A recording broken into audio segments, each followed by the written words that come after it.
So I got to tell you, my wife was a teacher for over a decade, and then we raised our own family. And the idea behind this whole thing with Teach Rock, dude, this is a great idea that has taken way too long to come to the forefront. Thank you, man. Took us a long time to get it right. I tell you that. It took us 15 years. So you were working, where did you start off? Like working with teachers in New York City primarily, or just all over the country? Well, we created it in New York City, and, Right. and then I don't know, last 2-3 years we've been getting input, from all over the country, in pilot programs, and now we got 30,000 teachers using it. And I love some of the lessons, like the math lesson with the Beatles in Hamburg, and how you fold music into but you bring up a point. And by the way, I want to get ready to the website, teachrock.org. Now, tomorrow night, 8 p.m., you can register for this show. It's totally free, teachrock.org/roadshow. You and Drew Carey are going to be hosting it. Wayne Kramer, Alice is supposed to pop on. Is Governor Whitmer coming on? Is that right, tomorrow? Yep. Governor and Martha Reeves. Yeah. This is one of those things that's free, but obviously we're encouraging people to make donations to help out because we appreciate education as parents, and we appreciate great music here in Detroit. But this is just a great idea, man. This is a great idea. Thank you. Yeah, we kind of learned as we went, but we figured out that we focused on three major things, which is keeping the arts in the DNA of the education system, because the arts have been taken out these last few years, and that's a big loss. A lot of kids really rely on the arts to help them relax into the education process. So we try to integrate the arts into every single class, every single discipline, and we now have partner schools actually doing that. So that's the first thing, get the arts back into the system. The second thing was to try and figure out a methodology for these new kids that are smarter than us and faster and have no patience, The teachers were tearing their hair out trying to keep their attention. And we figured out how to do it. We do it with music because they love music. And so all we do is say, who's your favorite artist? And whoever they say, we trace them back. Let's see where they come from. And if they say Beyonce, we say, well, she comes from Aretha Franklin, right? And right. There's a woman named Aretha Franklin. She comes from Detroit, and she comes from the gospel church. We talk about that. And she got involved in civil rights. We talk about that. And the kids think they stay completely interested because it's a comfortable area for them, and they're learning without even realizing they're learning. And so it's a way of keeping their attention. And then the third thing is just trying to affect the dropout rate, which is just an absolute scandal. It's close to 50% in the poor neighborhoods, and and 50% of those kids that drop out end up in prison sooner or later.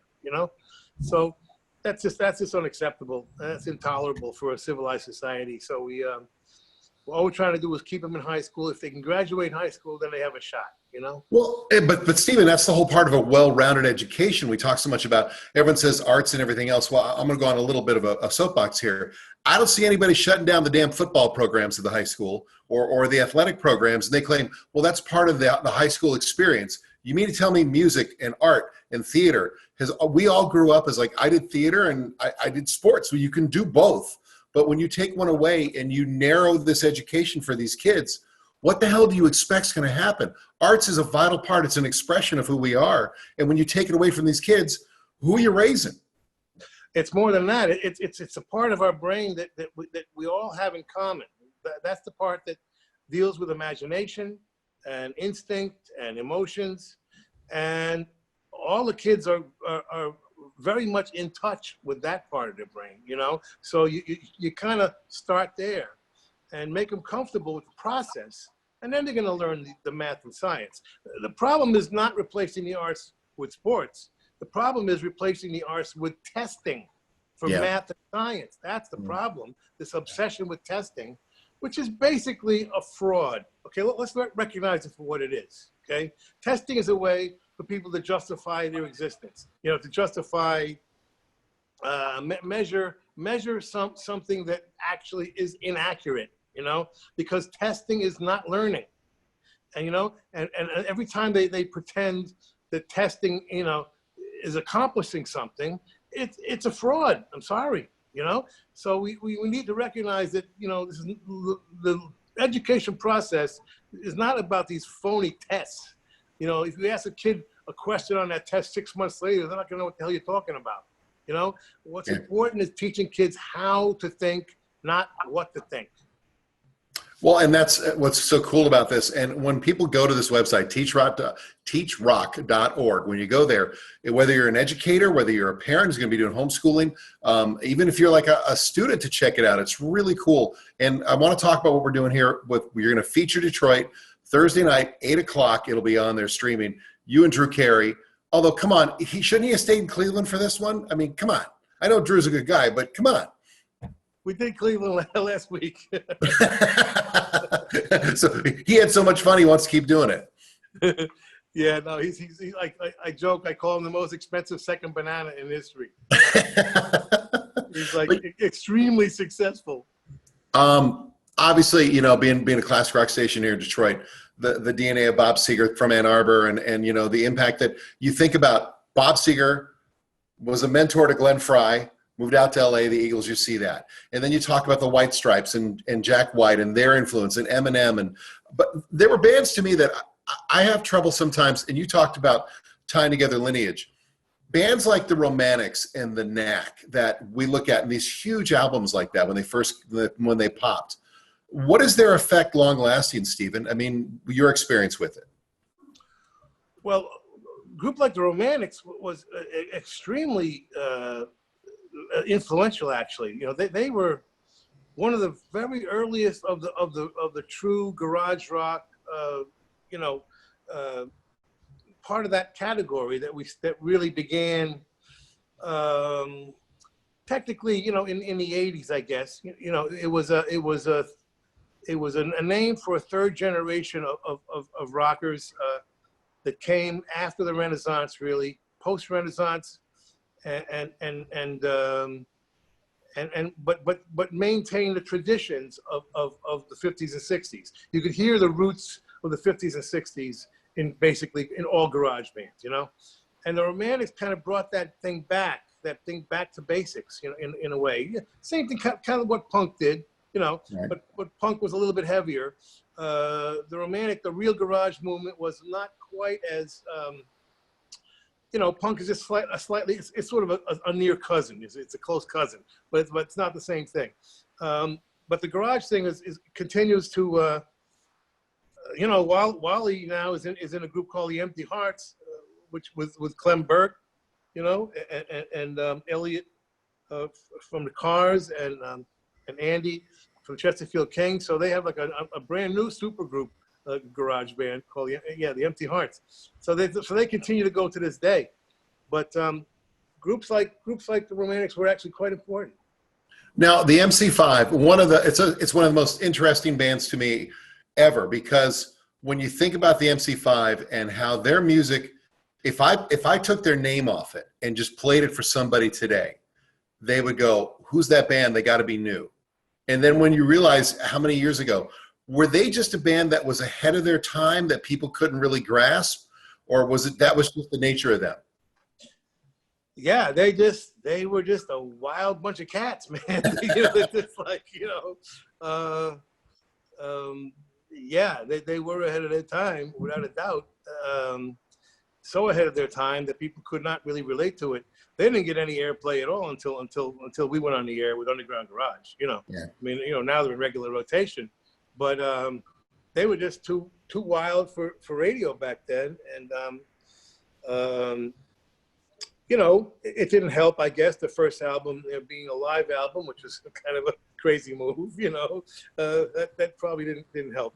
But I just think they were literally ahead of their time. I mean, they had a counterpart happening simultaneously in the Northwest with the Wailers and the Sonics, you know. Interestingly enough, you know, pretty much at the same time, the same kind of sound, that overdriven, you know, kind of maximum excitement, you know, and it's all coming from, you know, it's all pretty much coming from the Kinks, you know, and the early Who, but a little bit, you know, and you could trace it right back to Link Wray, you know, actually. I mean, Link Wray, you know, invented it with Rumble, and then the Kinks took it to the next level, and the Who took it to another level, and you know, and it was just, you know, kind of a bit of a synthesis, a bit of a hybrid of what was already going on with the British invasion, especially the Kinks, Who, and the Stones, you know, early Stones, but just a little bit heavier than people, you know, could handle. Yeah. You know. Well, hey, tomorrow night when you have Alice on, ask him about the farm in Pontiac. That's right. That's where they practice and rehearse and play and stuff. And Alice has talked about this.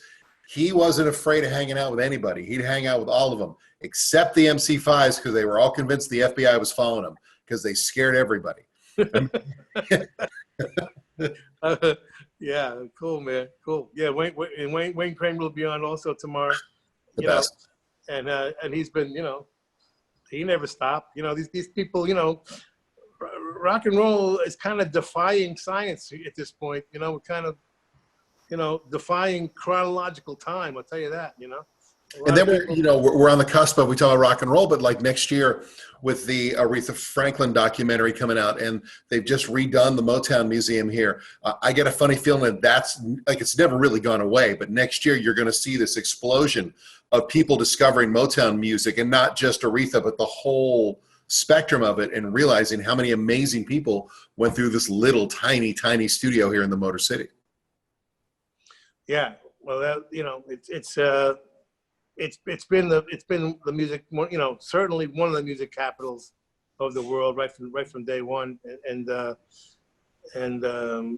you know, and continues to be. We play a lot of bands still from Detroit in my format, and you know, it's wonderful to celebrate the town.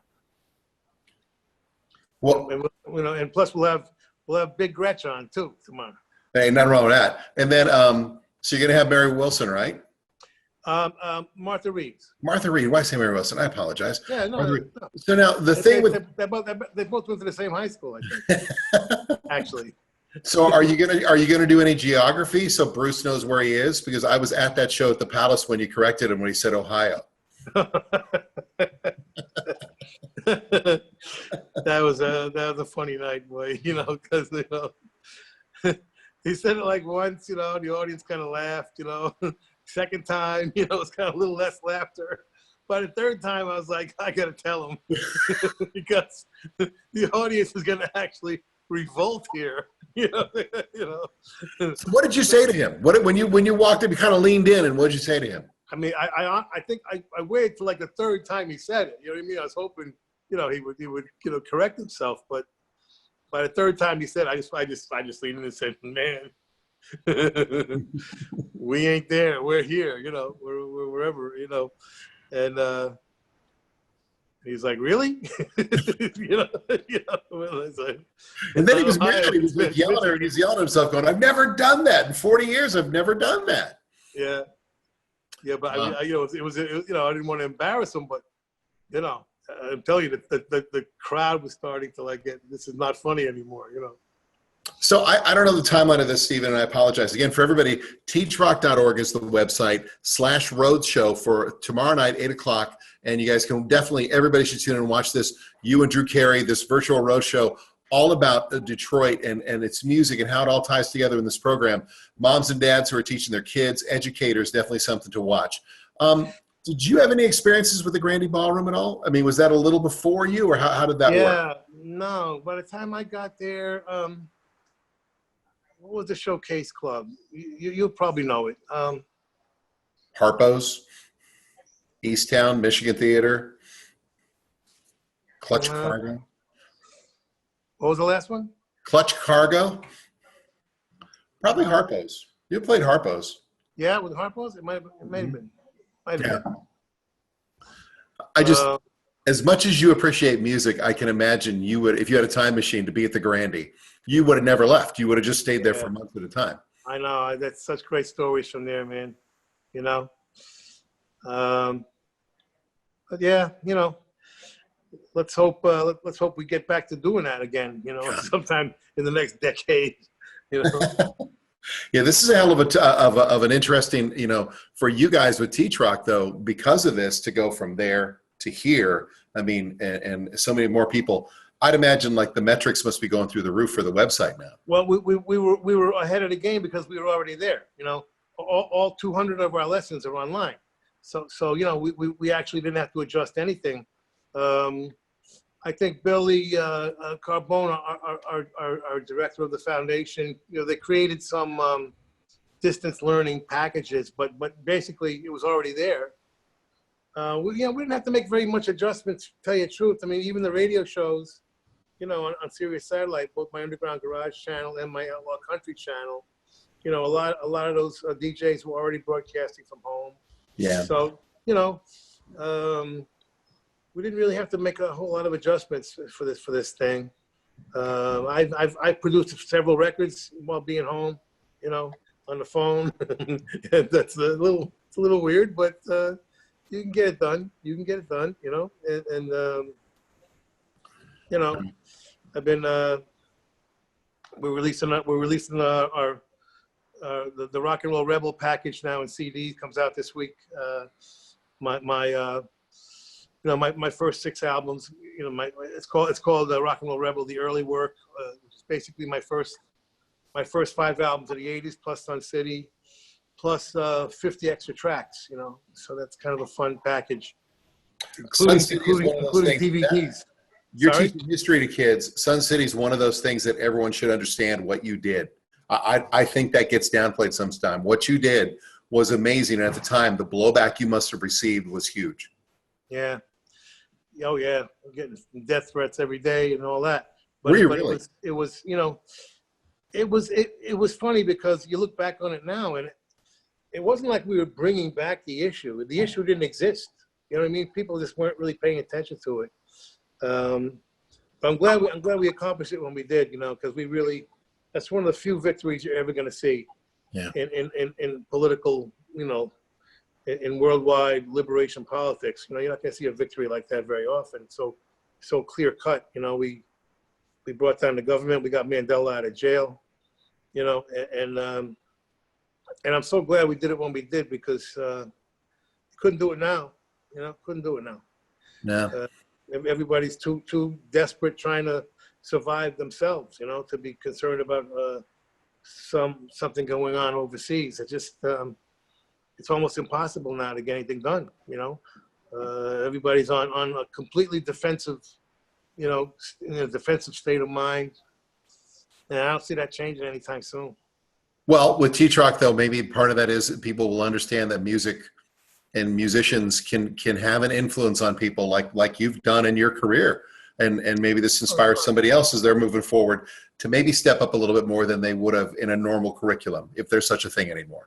Well, yeah, for sure. I mean, everything we do is built to inspire. You know, every single lesson of the 200 lessons, everything I do, really. You know, my radio show, my record company, we're all, you know, everything we're doing is built to inspire and, you know, kind of assist people getting through life. I mean, that's what music did for me. So you try and pass it along. That's all, you know, that's all we can do, right? I mean, me and you, where would we be, you know, without it, right? You know, I always felt a little bit guilty that, you know, my generation really was the luckiest generation. And, you know, you want to try and pass some of that along, because it's not right that we had all the fun. You know what I mean? It's really, we gotta make sure this next generation has some fun. and it starts with, you know, letting them have access to greatness, you know, because there isn't any around right now. There's no context for greatness in our society anymore, you know. But we grew up in a Renaissance period when there was greatness all around us, and you know, it was so uplifting every single day, you know, turning the radio on. And I wanted to make sure that the young generations have that same experience, you know. They could turn on my channel anytime, all day long, and they're going to be inspired, you know. Well, and that's, again, teachrock.org/roadshow. We'll have a link up on the website too, Stephen, here in Detroit. You know that. And tomorrow night, actually, 8 p.m., you and Drew Carey, the whole In Detroit episode. A couple things real quick before I let you go. I just did a drive. I found the bar that Bob Seger stopped at in the song Roll Me Away, 12 hours out of Mackinac City. I found it. It's in Rochester, Minnesota. So we raised 50 grand. We drove there in a Chevy truck, had a beer like he did, and then drove back and did the show the next day on the air. So I'm trying to find the next one. Winslow, Arizona is too goddamn far to drive. It's 27 hours to go stand on a corner like Glen Fry. So I'm trying to figure out something Springsteen, or what would be maybe a place that people don't know, like where you guys did your first gig, the first time you were there, the thing when the doors kicked open and Clarence walked in to play. Is there something like that we could go to? That's within a distance for you to get there and get back by your next show? Oh, I don't care. I can do the show from the car. You know that. If you can do it from home, we've got equipment. I can get my big ass in a truck and I'll get there. But we're just trying to find places that are maybe more unique instead of just saying we're going to go to the Hollywood Bowl or we're going to drive down to LaGrange, Texas. And I kept thinking about that, the story of Clarence and the doors kick open and there he is standing there, you know. Well, you know, it's I mean, that was the, I'm trying to think now, I mean, because, you know, a lot of the stuff he kind of makes up, of course. But that would have been probably the Stone Pony, which, I mean, not the Stone Pony at the time. It was a Student Prince. Okay. I'm not sure what's there anymore. I don't think, the Student Prince, I don't think is there anymore, but it's something on that main street, that main drag there in Asbury Park. But Bruce has a lot of locations, doesn't he, in his songs? He does it quite a bit. Oh, yeah. Yeah, we could spend a week just driving all those places. So we'll have to look do a whole Bruce tour. You know? A Bruce tour. I don't think I have any in my songs. I'm trying to think of an actual location. I don't know. Nothing? Okay. Well, we know Sharona Halpern. We know my Sharona, since you're doing the Detroit thing. Sharona's a real estate agent out in Hollywood. Oh. Yeah, Sharona Halpern. Yeah, she was 19 when she was on the cover for Good Girls Don't, but we don't talk about that. So. Wow. All right. I love to ask people this question. You with your music, if someone said, give me one of they've never heard any of your music before. Your music, not Bruce's, yours. Give me one song to listen to. What's the first one you give to them? Wow. One song, huh? One song. Yours. Well, that's a good one. Let's see. From which era would I choose even? I don't know. Maybe Soulfire. That's a jam, dude. That's a jam. Yeah. That's a jam. They're all your children, right? So someone's saying, like, pick out what's your favorite kid, right? Yeah. We just, I tell you the truth, these last 3 years have been the most productive of my whole life. I mean, we've now put out 5 album packages, including the Soulfire album and the Soulfire Live album, which was a huge box set of the entire Soulfire tour and all kinds of extras. And then we put out the Lilyhammer score, you know, the score from Lilyhammer show. You mean the show that you made, that you created, Netflix, basically? Yeah.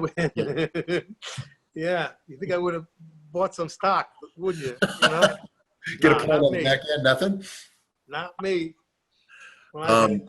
My producer came in, Ryan, our producer came in, Steven, and this was funny. He goes, did you know Little Steven's in a show on Netflix? And I'm like, oh, yeah. He's like, this is really good. It's kind of weird. I'm like, that's the point. It's kind of Fargo in the Great North, man. And that is an underrated show, dude, and you were way ahead of the curve on that. Thank you. Hang on. My dog wants to go out. Hold on, don't move. All right.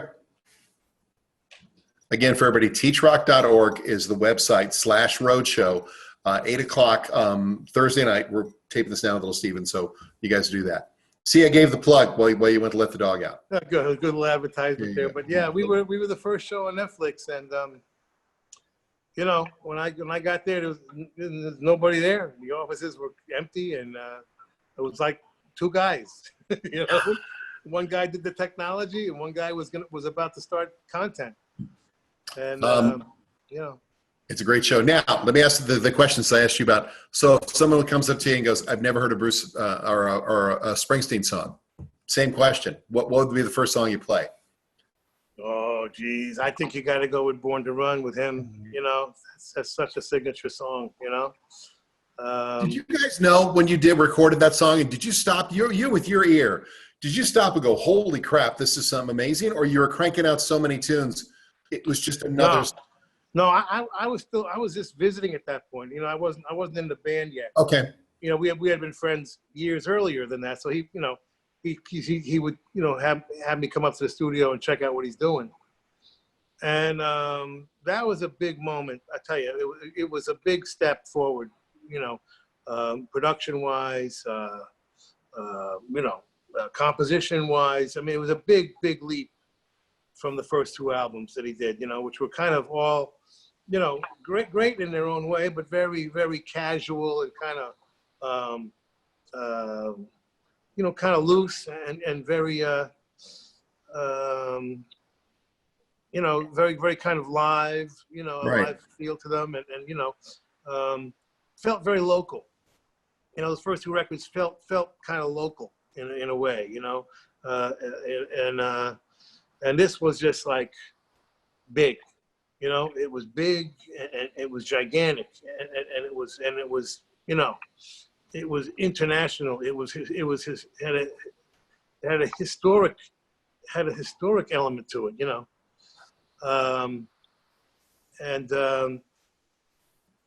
you know, I think it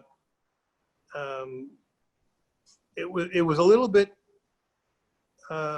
complicated in the middle part of it. You know, he went places that were really interesting, but I thought, you know, it's a little too complicated probably to be a hit single, you know. Right. And I don't know if they ever tried to edit it or not. You know, it might have been editable, you know, into a hit single, because it probably, I think it got into the 20s. You know, never really was a hit. People think it was a hit, but it really wasn't. But I think that's why, because the middle got, you know, very musical. You know, maybe a little too musical for. There's a lot going on in that song. Yeah, there's a lot going on in that song. You know, but you know, but yeah. I mean, when I heard it, I was like, wow, this is spectacular. You know. Yeah, the work you've done, your solo stuff is fantastic, and Soulfire and all that, and going back to, you know, I mean, what you're doing now is, I think, is going to be one of those things that, and you can tell this is a passion project. And teachrock.org/roadshow, Thursday night, 8:00. You and Drew Carey talking all about Detroit. I'm sure you're going to be discussing about Iggy and everybody else. And, you know, Iggy, by the way, it's another great story about Iggy, real quick. He came back when him and the Stooges were doing their reunion tour in 2002. Remember when it was like a big deal when they all got back? Right. So they came here to Pine Knob, which I'm sure you've been to Pine Knob, obviously. The power went out. That's when that big power outage in remember on the whole Northeast, we all lost power. Cleveland and Detroit and everybody. So we had Iggy on the next day, and he called up and he's like, man, that was the most effing stoogey thing ever. He was just laughing. Like, only Iggy's like, man, that was so effing stoogey. We're live on the radio going, well, we got to dump that, but it was a hell of a line. It was a hell of a line, Iggy. This is going to be great guests, and everybody can volunteer. You can make donations there as well. So for folks who are kind of on the fence about watching tomorrow night, why don't you give them one more pitch here, Stephen? Well, we're doing 4 of these shows, and this is the second one, and they are for the foundation, for the foundation, which is doing this music history curriculum for kids, and we have the wonderful Martha Reeves, and we're actually going to show the video of Martha Reeves playing with the E Street Band, which she did in, I want to say, somewhere in the early 2000s, you know. Right, like 2003 or something, I think it is. Yeah, somewhere in there. Yeah. So we're gonna show that whole video, and we have Governor Big Gretch coming on, Governor Whitmer, and who I love. I just love what she's doing, you know, for Michigan. We got Wayne Kramer, and we got Alice Cooper. both coming on, and some teachers, and all kinds of fun surprises. So it's a very cool show. We're going to have trouble beating this one, to tell you the truth. You know, the next one's going to have to really work at it to beat this one. Yeah, we're Detroit. All we want to do is beat Cleveland, and we're fine. We're good. The whole Hall of Fame thing is still a little touchy subject there. Little Steven, you're the best, man. Congratulations on everything. In the midst of all the insanity in the world, to have something like this that as parents we can zero in on, and as Detroiters that we can celebrate the music of Detroit, which we hang our hat on. And are you going to have the discussion tomorrow night that South Detroit and Don't Stop Believing is actually Windsor, Canada? There is no South Detroit here? If you say so, that's what we'll do. It's true. Okay, yeah, I'm sure Steve Perry'd be thrilled. Steven, you be well, man. Give our best to everybody there, and we'll talk soon, okay? Cool, man. Good to see you. All right. You too. Bye. Bye-bye. Thank you, Steven. All right, man. All right. Well, I'll be watching tomorrow night, man. I'm going to get myself a bourbon, and I'll be watching that thing. You're going to love it. Okay. You be good. Good seeing you. All right. Bye.